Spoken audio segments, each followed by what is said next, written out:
सितंबर को पूरे देश में हिंदी प्रेमियों द्वारा हिंदी दिवस का आयोजन किया जाता है। देश में वैसे तो कई भाषाएं और बोलियां बोली जाती हैं, लेकिन भारत में सबसे ज्यादा बोली जाने वाली भाषा का दर्जा हिंदी को ही प्राप्त है।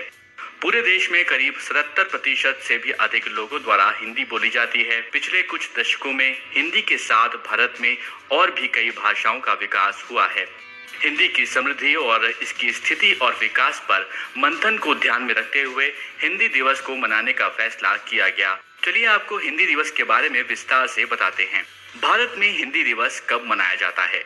भारत में प्रमुख रूप से बोली जाने वाली हिंदी भाषा को लोगों तक पहुंचाने के लिए हिंदी दिवस मनाने का फैसला लिया गया, जिसके बाद हिंदी के महत्व को बताने और इसके प्रचार प्रसार के लिए राष्ट्रभाषा प्रचार समिति के द्वारा प्रतिवर्ष 14 सितंबर को हिंदी राजभाषा दिवस के रूप में मनाने का अनुरोध किया गया। ऐसा इसलिए क्योंकि 14 सितंबर 1949 को भारत की संविधान सभा के द्वारा हिंदी को राजभाषा के रूप में दर्जा दिया गया था। भारतीय संविधान के भाग 17 के अध्याय की धारा 343(1) में बताया गया है कि राष्ट्र की राजभाषा हिंदी और लिपि देवनागरी होगी, जिसके बाद 14 सितंबर के दिन को चुना गया और इस दिन हिंदी दिवस मनाने का निर्णय लिया गया।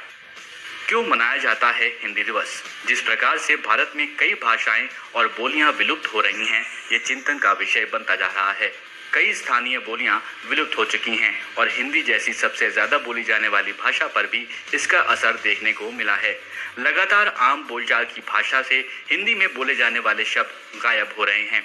हिंदी दिवस के अवसर पर देश भर में स्कूलों, कॉलेजों और शैक्षणिक संस्थानों में निबंध प्रतियोगिता, वाद विवाद प्रतियोगिता, कविता पाठ, नाटक और प्रदर्शनियों का आयोजन किया जाता है।